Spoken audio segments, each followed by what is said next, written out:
Rappel. Contenu de l'estomac, de l'intestin grêle et du côlon après un repas. En orange, les aliments, en jaune, les nutriments et en noir, les aliments non digérés ou excréments.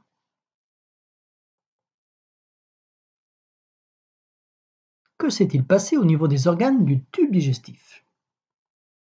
On introduit une sonde dans le tube digestif après un repas contenant des protéines, des sucres comme le glucose, des lipides comme les graisses. Sonde, petit tube en plastique très fin permettant d'explorer l'intérieur du tube digestif.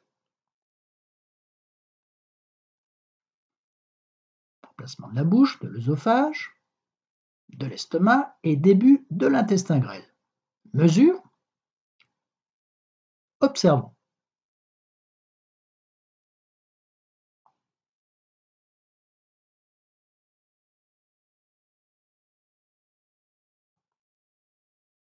Que peut-on déduire de ces résultats? 100% du bol alimentaire dans la bouche. Pratiquement 0% du bol alimentaire à 100 cm après le début de l'intestin grêle. Appuyons sur le ou les bons choix. Petit 1, les aliments sont restés dans le tube digestif. Mauvaise réponse. Petit 2, les aliments digérés ne sont plus présents dans la première partie de l'intestin grêle. Bonne réponse. Les aliments ont pratiquement tous disparu dans les premiers centimètres de l'intestin grêle. Ceux qui restent, les aliments non digérés ou excréments, continuent leur transit et seront évacués par l'anus. C'est bien, mais il y a peut-être une autre réponse.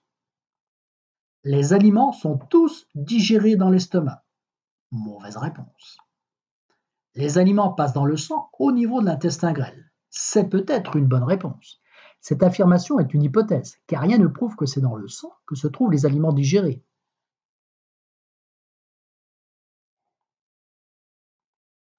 Les aliments ne sont plus dans le tube digestif 150 cm après le début de l'intestin grêle. Sont-ils allés dans le sang à ce niveau? Un marqueur radioactif a permis de suivre le parcours des nutriments. Observons. Intestin grêle, nutriments, vaisseau sanguin. Observons la paroi interne de l'intestin grêle.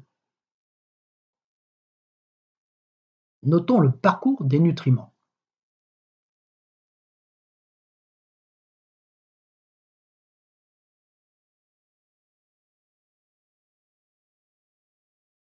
L'intérieur de l'intestin grêle, une villosité intestinale, des capillaires sanguins. L'absorption des nutriments de l'intérieur de l'intestin grêle vers le sang. Conclusion, les nutriments sont absorbés dans l'intestin grêle dont la paroi interne présente des caractéristiques qui favorisent cette absorption. Une surface absorbante de 300 m² grâce aux villosités intestinales et 2 couches de cellules, celle de l'intestin et celle du vaisseau sanguin, représentant 50 micromètres d'épaisseur.